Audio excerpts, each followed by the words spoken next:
Herr Commandant, is it not wise to move more troops to the chateau? The position is too critical to only be held by a brigade. Ah, you do not know Macdonell. I've thrown Macdonell into it. He'll hold him.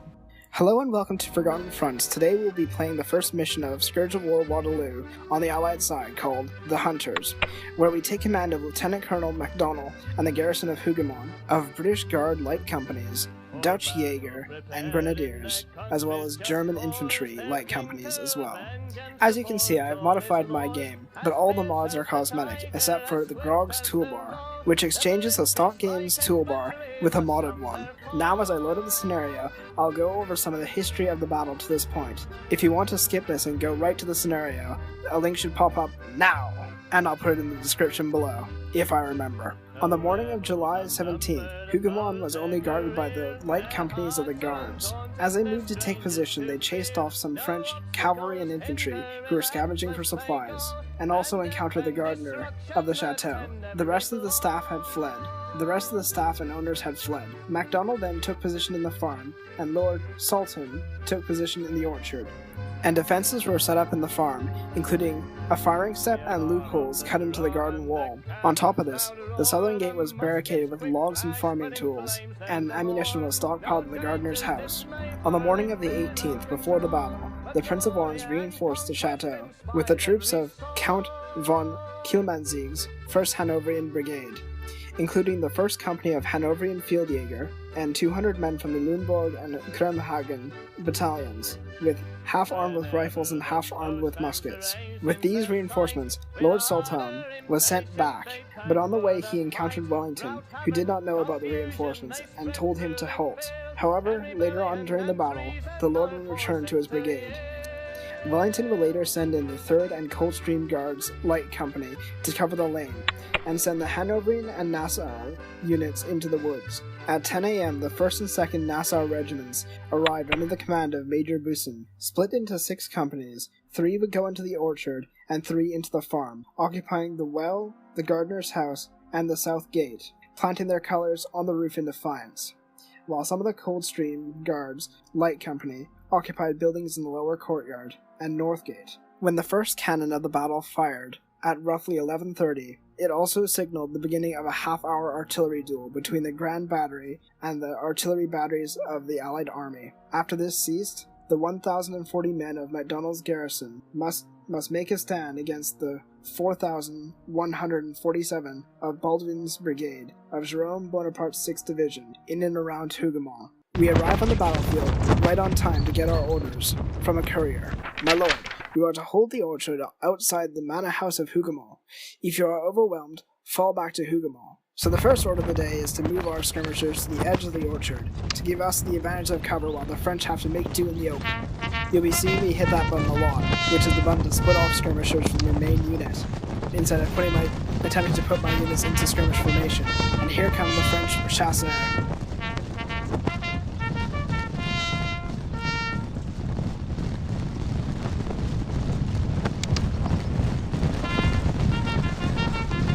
Chasseurs, avancez into the woods. Let's clear the English out of the farm. Pour l'empereur!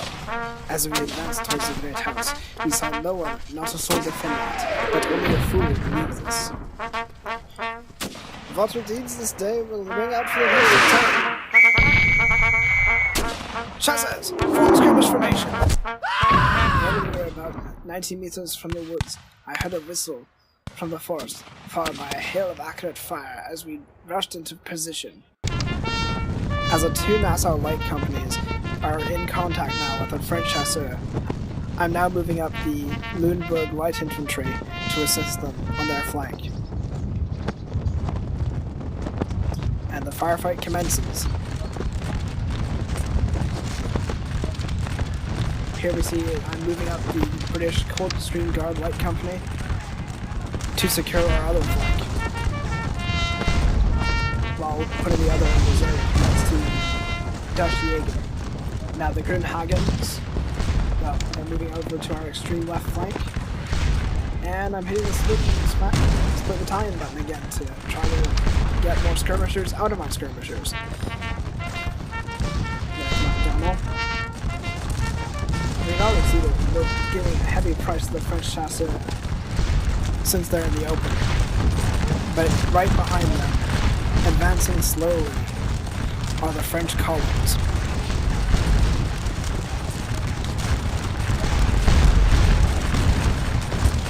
Given it too much thought before, but as I saw the advancing French columns that our small battalions fired upon, it was like throwing pebbles to stop a blue wave. While my skirmishers continue the firefight with the enemy chasseurs, I make ready my reserves to counter the enemy infantry columns that are coming in, as well as moving them to the command point as I don't hold a position and am not getting any victory points. But the French columns will suffer the same as the skirmishers, as they are still out in the open field, unlike taking pot shots from behind trees like my skirmishers.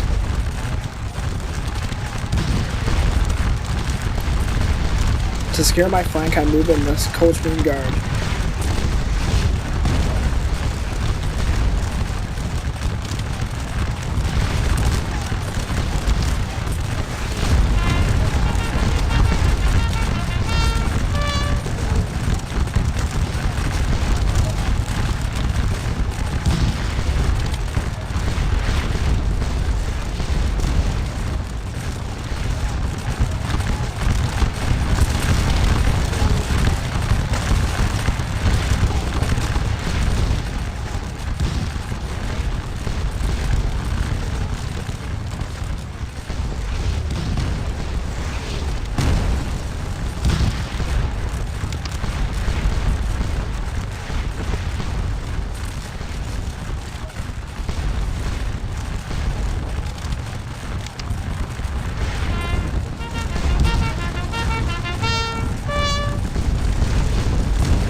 Noticing the numerical disparity, the skirmishers make a special plan in order to delay the columns.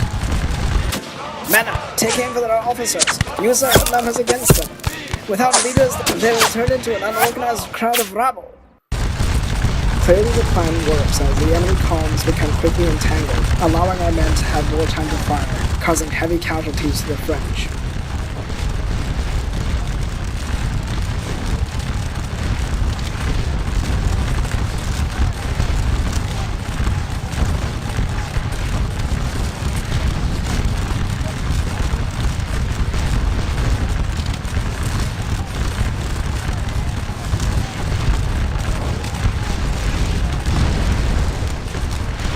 In the meantime, my reserves arrive at the commander, allowing us to recapture the point, but unfortunately due to their closely packed formation, they become an excellent target for French artillery. Our advancing column quickly swept the English tirailleurs from the forest like dust by the wind. As we got closer, the figures who were once out of sight now began to frantically run to the chateau. As the French columns advanced, we were forced back. As we were through, we fired the occasional shot into the French ranks. As the French reached the edge of the orchard, quickly became too disorganized to continue their assault. As the French columns make it to the edge of the woods, my skirmish line begins to fall back, and so I hastily send in the reserves in a desperate attempt to hold the position.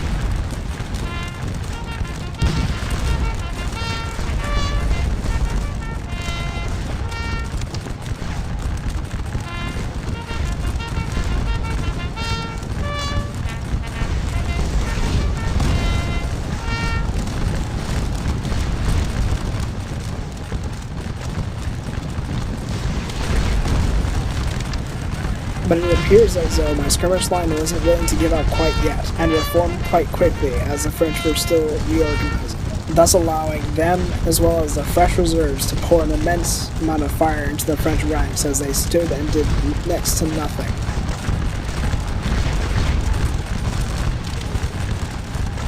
Meanwhile, the Coldstream Guards on our far left flank are continuing to exchange fire with the French chasseurs.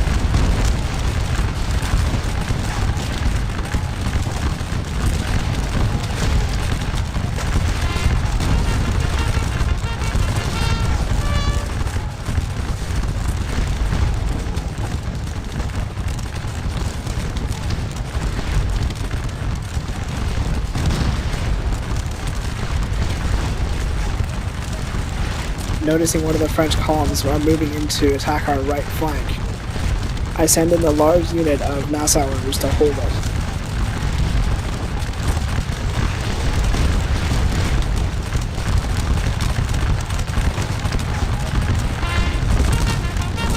I need a courier here. I want you to send this message to all the regiments in the brigade, that if their officer has fallen, take the sergeant from their first company to take his place. Oui, chef! As the message is taken from regiment to regiment in the brigade begins to move again, as the old campaigning sergeants began to take command of the entire regiment. In the meantime, you can see that my skirmish line has become very much entangled, and so I began to move some troops back in order to thin it out, and to give myself some reserves to work with. And so I take the light company of the 3rd Guards back, as well as one of the light companies of the Nassauers, to fall back to the road just in front of Hougoumont.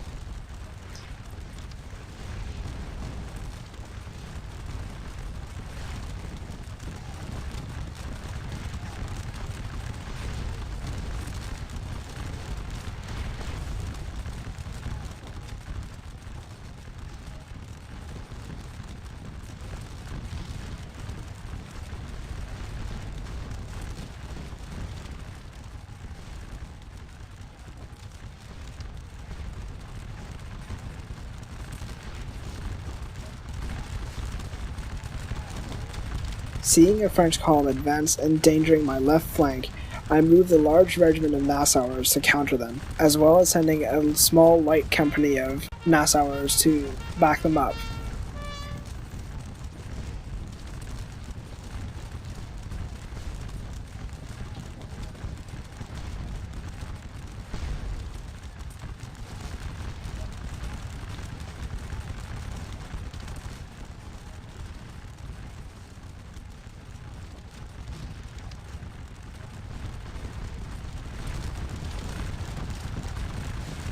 Then another French column endangers the Coldstream Guard Light Company.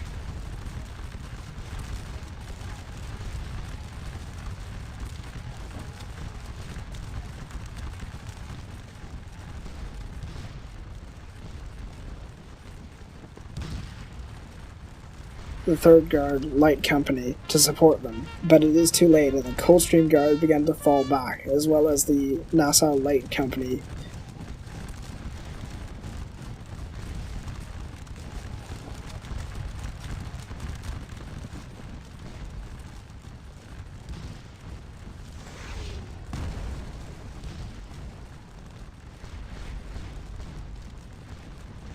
Fortunately, the Nassauers rally quickly, but both guard companies are forced back.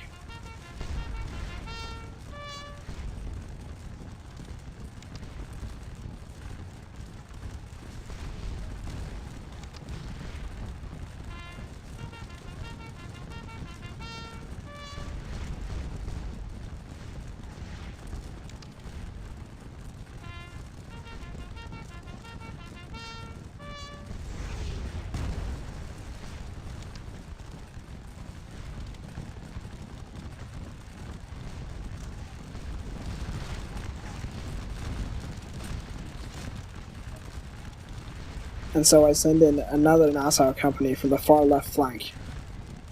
The Nassauers on our far right flank hold them in time just in place for me to figure out a devilish trick.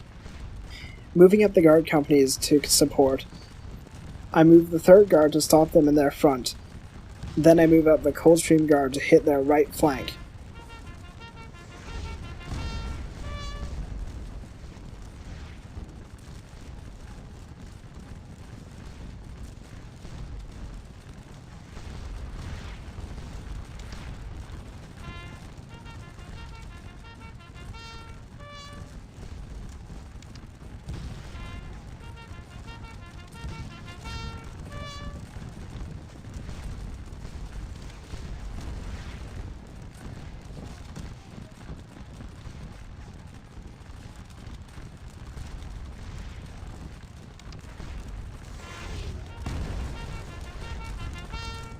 But a little after this, disaster strikes on our far left flank, as the largest Nassau regiment is forced back by the closeness of the French columns. Not wanting to focus on that, apparently, I decided to move the Coldstream Guard into a better position in order to open them up to fire upon the French flank.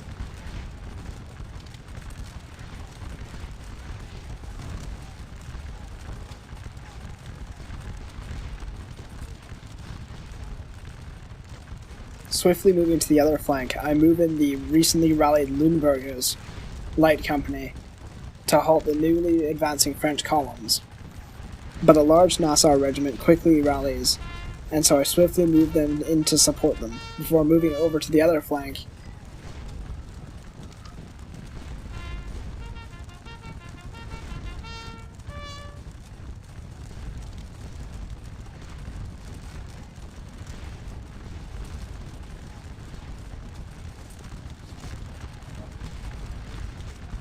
Where the Nassau regiment has also moved in to assist.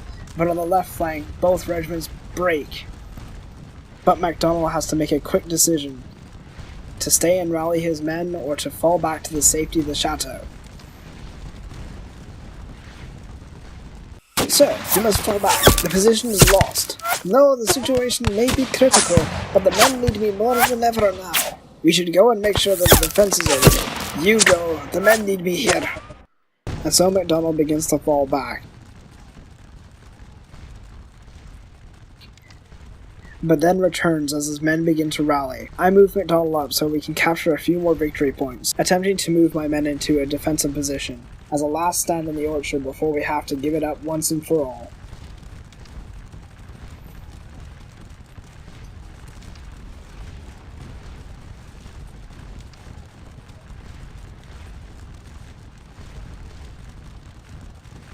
The artillery fire coming in heavier than ever now. The situation becomes more and more desperate as our line eventually breaks. And then forming up a final position just on the road outside of Hougoumont, the French infantry go in for the kill.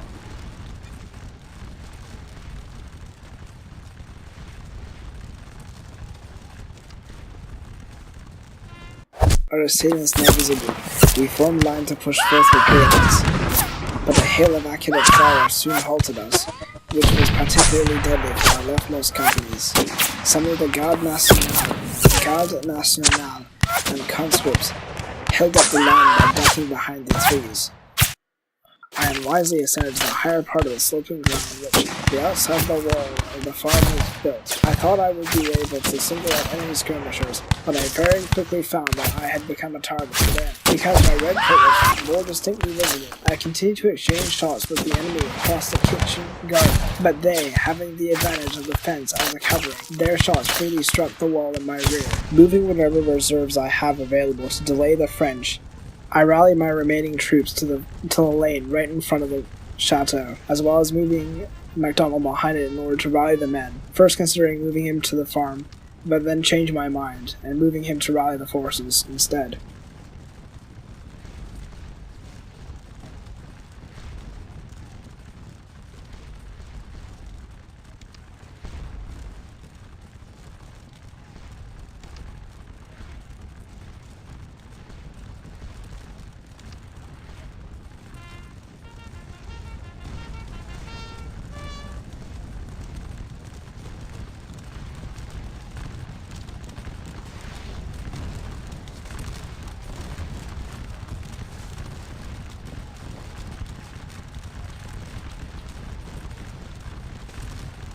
But then again, the French halt, as my men begin to form up on the road, how sporting.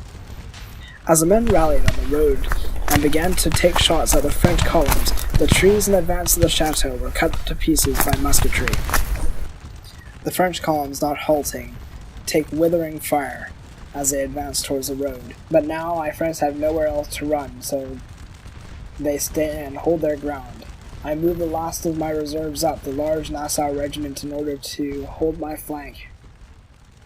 But the Lüneburgs and Grosshagens begin to retreat once again, and so I have to move the regiment in order to cover my flank and center.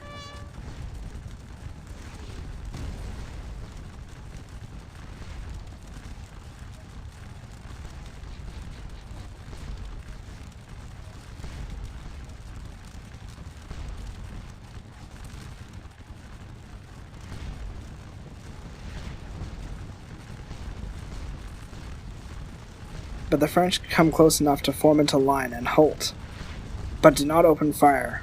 At this point I was wondering why the French lines weren't even firing, but actually I later figured out that it was a mod conflict. But anyways,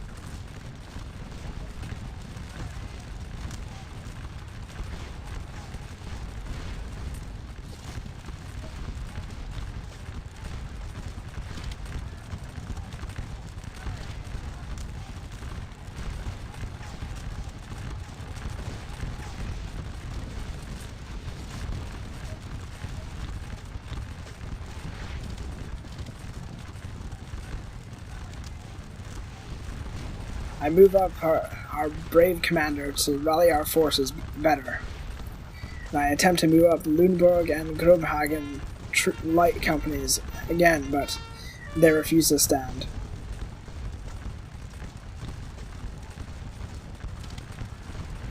In fact, disobeying orders by just stopping just short of the lane. Then they break again. Same, and to see the Grobhagens come into line, well, and apparently I don't even pay attention to them. The French troops taking mass casualties have halted once again. Noticing this, the French commander has to make a decision in order to rekindle their assault.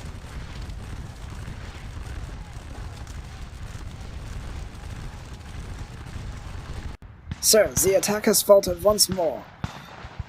Damn those Voltigeurs. I must lead the assault myself from the saddle. You, follow me. I will need a courier. And here we see the firefight continue between the French columns in the orchard and my skirmishers in the road. Now the tables are fully turned. You may be wondering why the line infantry do not fire. This is actually due to a mod conflict I figured out later on. You can also see General Baldwin in the back. Baldwin? I don't really know how to pronounce his name. See that far regiment there, or battalion there, is taking a heck of a lot of fire, especially to their leftmost companies as well. And the company to our farthest front as well.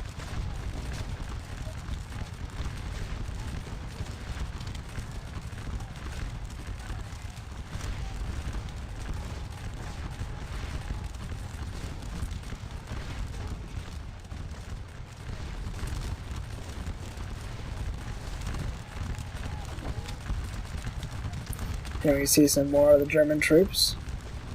I see that there are some troops that have not yet entered the fray, or have returned to the fray, and begin to move them up in order to support my center. You see in more detail the poor French battalion that's taking a heck of a lot of fire from the guard light companies. I see the Lunenburg as the Grunhagens have actually held their ground as we move in this. I'll tell you what, it's the Dutch Jaeger now you're seeing, moving into the fray. Haven't gotten a lot of spalling in this episode, I'm afraid. They're doing too well. 3-1 kills. It's what the 3.0 means, actually.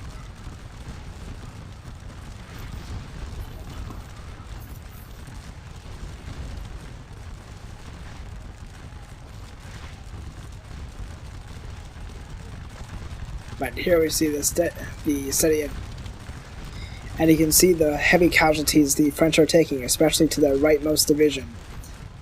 Baudouin has now reached his troops, and now will rally them in order to make a final attack.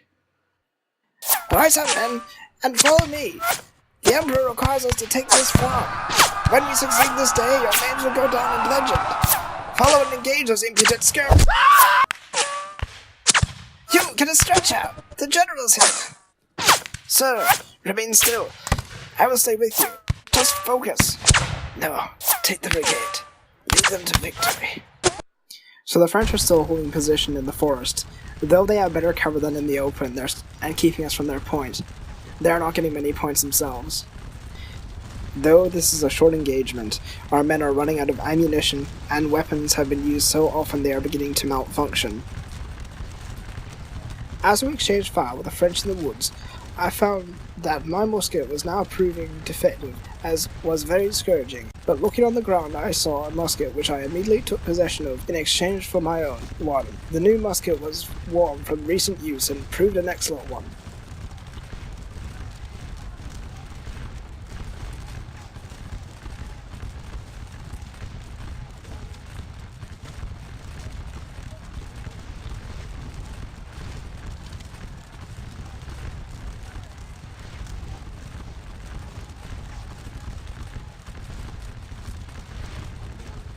Now, the reason why you saw that cut there was because absentmindedly I took some notes while recording because I'm a really smart person. But anyways, you can see the casualties that the French are sustaining.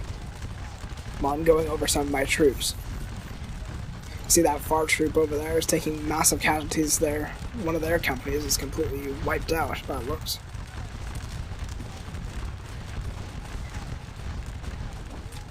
Now the Orange Nassau Jaeger are now up to 5-1 casualties.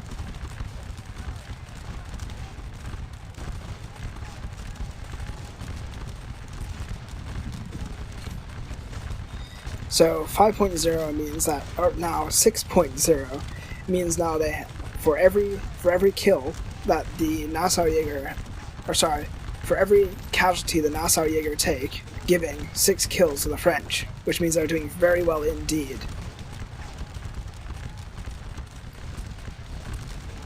But strangely now, the French are not making any progress again, which, like I said earlier, is because a mod conflict I have. But I'm too lazy to re-record this, so yeah.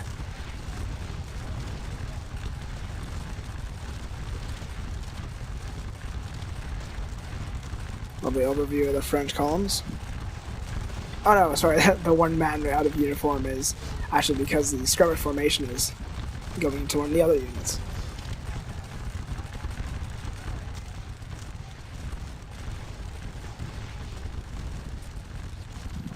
I'm trying to get the Nassau Jaeger to get in a little bit closer, just need to improve their shots and to straighten up the line to make it a little bit nicer looking.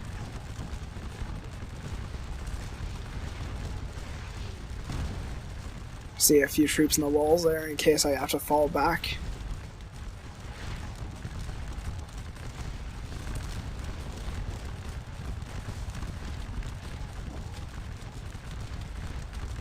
I'm not sure if I mentioned this before, but the game only registers the flag for things like not regiments, but battalions in the way, or companies in the way in this case. So if you have one flag directly in front of the other, the regiment or the battalion in behind won't fire, no matter if there's sprites there. Here we can see some of the cannons that are actually providing my men with some much needed support.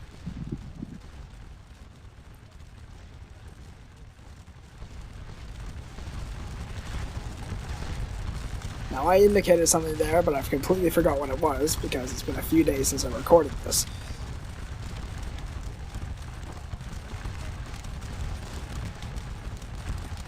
Another shell landing perilously close to that man. Oh no, a shell, I guess it'd be a cannonball. There goes another one. So we're pouring a good amount of fire into the French ranks.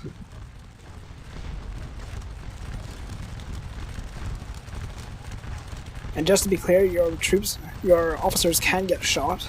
And but apparently it's a pretty low chance to. And here's an overview of the battle so far. You can't see the entire field because there's no radar or anything. It's 1815, goodness sake. So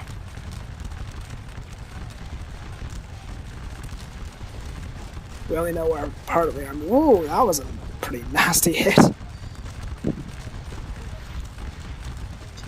Here you can see Hougoumont with our men garrisoning the walls and our cannon providing some well-needed support, as I said. Keeping the French at bay for us. Men, the skirmishers are lost. It's a damn shame. Macdonell was a good man. Without our help, the chateau will fall, and the battle will be lost. Load shell shot, elevate 100, and fire into the orchard. Let's blast those frogs back. See the battery fire now coming in to support us more. Fortunately, I think we only have one battery out of the 4 right there. Occasionally, if the French advance too far up our left, the other battery will open fire as well. Oh no, sorry, we have 2 batteries firing.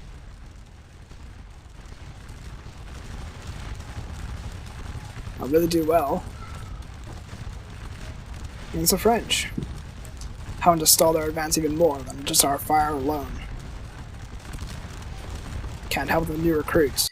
Then the cannon fire keep on. Their shells landing among our ranks taking four companies, or shattering nearby trees, their splinters. Now that the cannon fire is coming in, as well as our accurate rifle fire pouring into the French ranks, they are soon to be pushed back.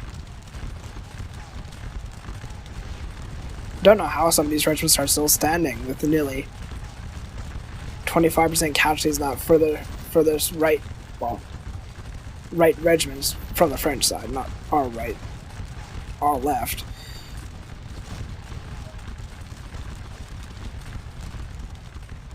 I wonder if that larger regiment is firing. Oh, it looks like it. The men are at the present arms, so that generally means they are firing. Generally, it's when they're pouring out smoke. That's how you can tell they're actually shooting, opposed to actually there's a line of sight issue or anything like that, so they can't actually shoot back.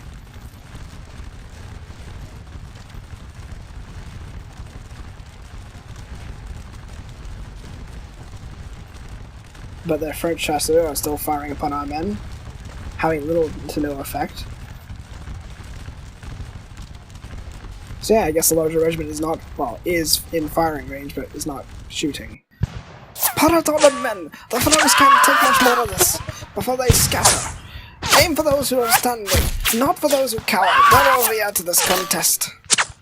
Those rallying words of our men will surely aim true in order to push the French back once and for all.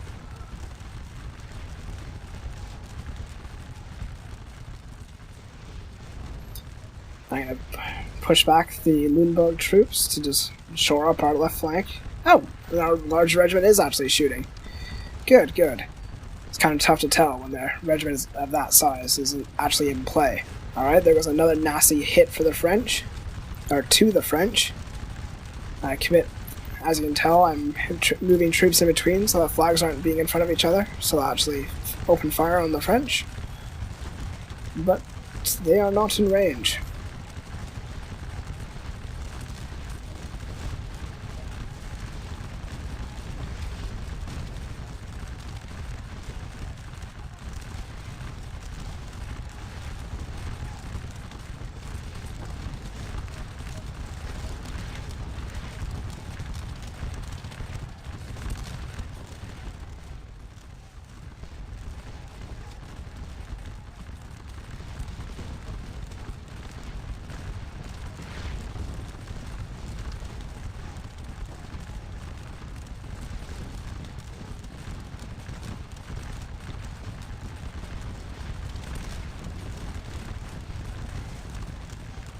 Guess I'm getting 160 because that's in the Civil War game.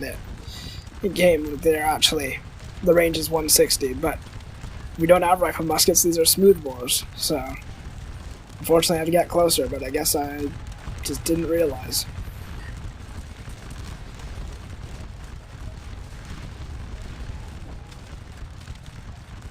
The combination of the fall of Baldwin, the intense barrage of artillery, and continuous accurate fire from the skirmishers took a toll on Baldwin's brigade, from which it could not recover.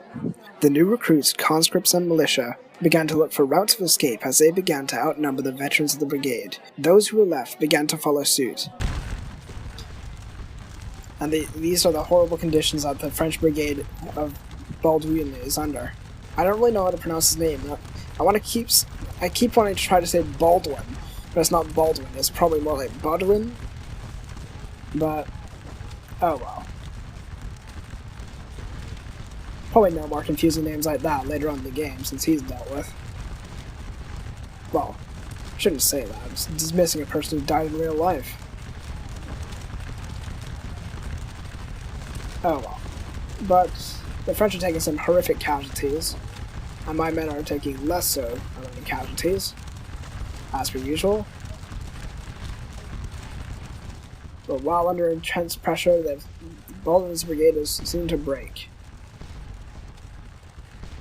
Especially on their huge casualties like 31 and 6, or 31.6, that the Lunenburg regiments are putting onto them. Keep in mind, this is the regiment that kept falling back. So,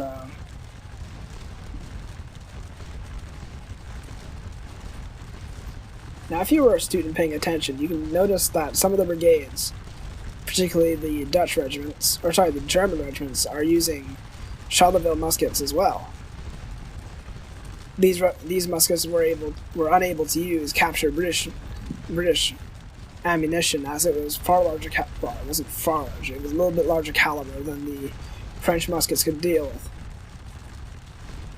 Though, on the other hand, the British muskets could use captured French ammunition. Though I'd probably hazard to guess, since it was a smaller caliber and looser in the barrel, it was far less accurate. There's Baldwin. With his aide de camp, I guess? Second in command is probably a bit more accurate. You can see the horrific casualties in that regiment. Oh my lord, look at that. The massive regiment is taking 75 and 5. Good god, they're putting a lot of fire onto these poor French. Here you go, you can see that the Charleville muskets of France with the Nassau regiment. Yeah, it's a German regiment, not a French one. See that the Durnhagen's using the good old Indian pattern musket. And I'm looking for the Nassau, but then all of a sudden victory broke out. And we've taken 500 given 500 casualties to 41 casualties.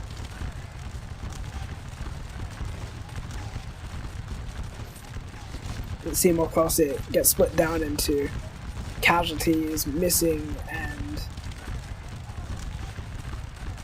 now I'm going to go into there. It's Jerome Bonaparte's division of Baldwin, and you can see, holy crap, minus 180. It's 180 casualties, and it gets split to 0, I assume. Yeah, oh no, no, 0. Yeah, because of the mod conflict. But yeah, it gets split down into wounded, killed, and missing.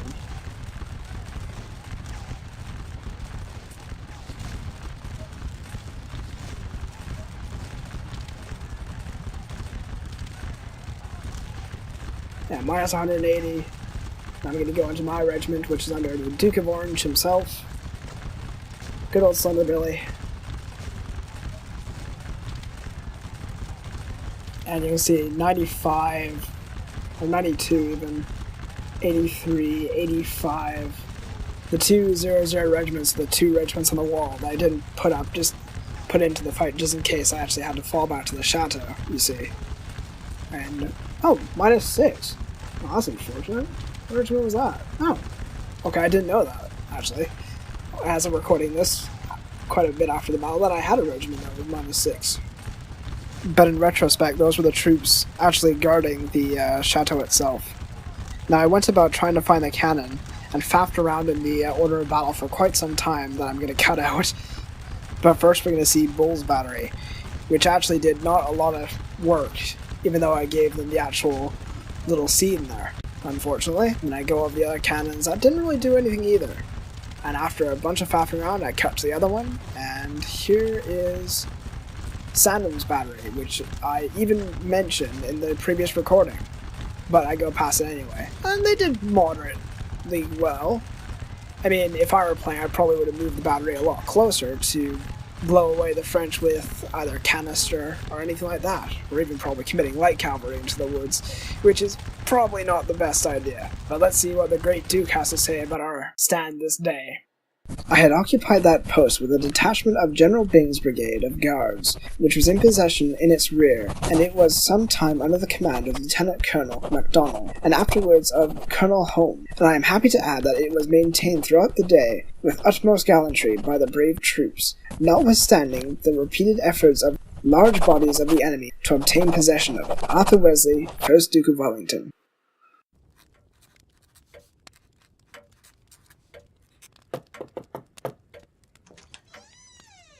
Sir Richard, there's an official-looking package for you at the door. Ah, thank you, Charles. Send it in and call for Jasper, if you'd be so kind. Very good, sir. And before I forget, it came with this. Dear Sir Richard G. Wilson, for your and your family's service to the Crown, we have given you a new device to help with your historical research. This parcel contains a porter engine, which will allow you to visit places in time you want to research. However, be wary of your appearance and mannerisms while on these journeys. Do not make much of an impact, as any change could prove disastrous. This package also contains a Michelson-Morley detector to check for disturbances in the ether caused by other machines to stop collisions. Her Majesty's Government. You called, Richard? Ah, Jasper. So good of you to join us on such short notice. Well, as soon as I saw that package come in from those officials, I had a feeling Her Majesty was going to send us off again, so I put my projects to the side. I believe your intuition is right. Have a look at this. More of these non-owners, eh? Well, let's have a look. So they're saying this crate holds a time machine from the likes of Wells? Are you sure this isn't some kind of a trick? This seems like something out of those science fiction magazines.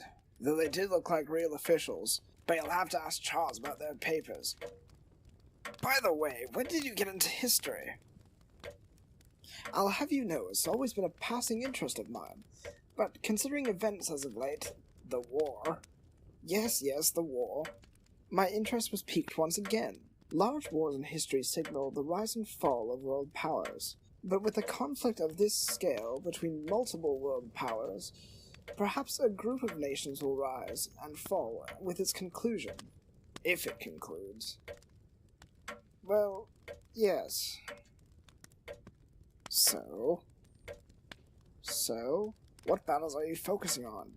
Well, in the first edition of the book I'm planning to write, I'm focusing on the 100 Days campaign and the Gettysburg campaign.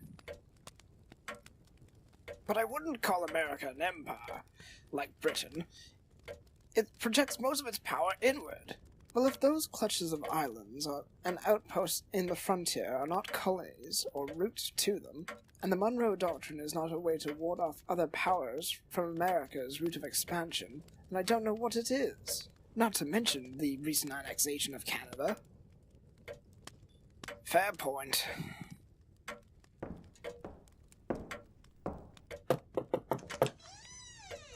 Reporting for duty, sir. You really need to fix Charles one of these days. His routines are getting very sloppy indeed. Interrupting our conversations, he should know his place. Ah, Charles. When you answered the door earlier, who were the people who dropped off the package? My scanners indicate that they were two policemen, Sir Connors and Walker, of the Knights of the Realm. So it is all legitimate then. How very fascinating how technology has improved. Well, if you read between the lines a little, it looks like we're chasing some person through time. As extraordinary as that sounds. Well then, first we have to get this machine hooked up and put together. Jasper? Charles? If you would be so kindly as to give me a hand? Of course, sir. All right.